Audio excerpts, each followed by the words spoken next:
ready? Yeah. Okay. Yes. When he was in middle school, he was questioning his identity, and around that time, we basically, had conversations around don't label yourself. And we did talk to him about not labeling himself, and it was actually in grade 11 that he actually came out with the words and told us that he was gay. My first thought was, how are people gonna treat him in the world around him? So it was just the safety around that. And I probably struggled a lot more than Ritu did. I cried a lot. I was just really, really scared of how people are going to react toward him and how they're going to treat him.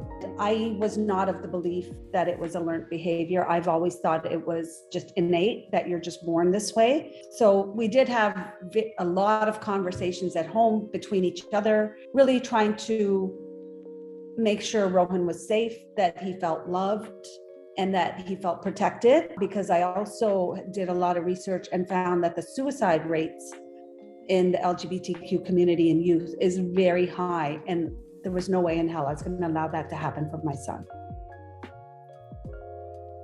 Today, it might be the same reaction that Brahm had, because I feel because of Rohan, I've grown. I think he's taught me a lot more. We're a lot more knowledgeable now than we ever were before. So today would be, so what? With Brahm, I used to have so many conversations about, okay, are you seeing any girl, or what's going on? What's your dating life like? And I started questioning myself too. I don't ask Rohan that enough. So I actually asked him those questions. So are you dating somebody? What's he like? What's going on? And he actually felt really glad that I asked him those questions. So this goes back to, doesn't need to be a divide, right? People are people, doesn't matter what your preference is. Everyone should be treated equally.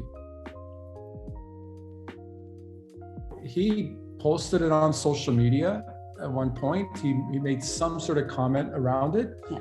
And it was amazing that, our siblings looped in and were so supportive and loving.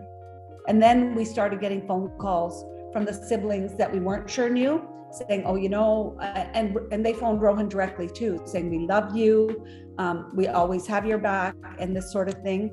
And that was just really phenomenal to see with the family.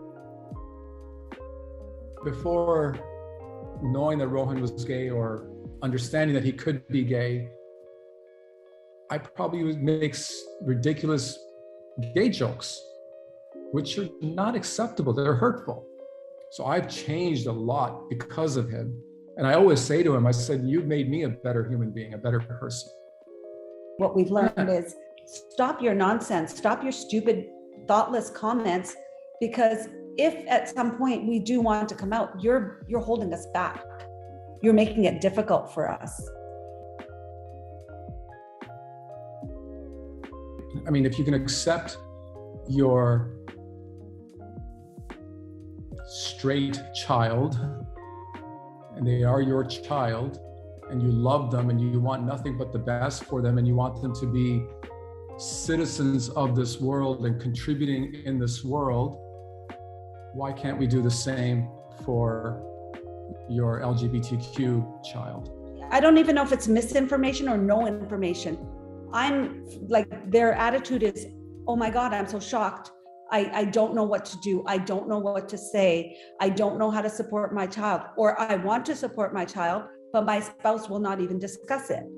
So these are all the different things I've heard. So my main thing is, I'm echoing Parveen.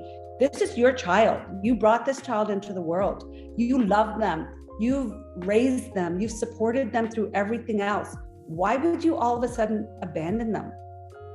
Show them the love you've always shown them. Show them the support you've always shown them.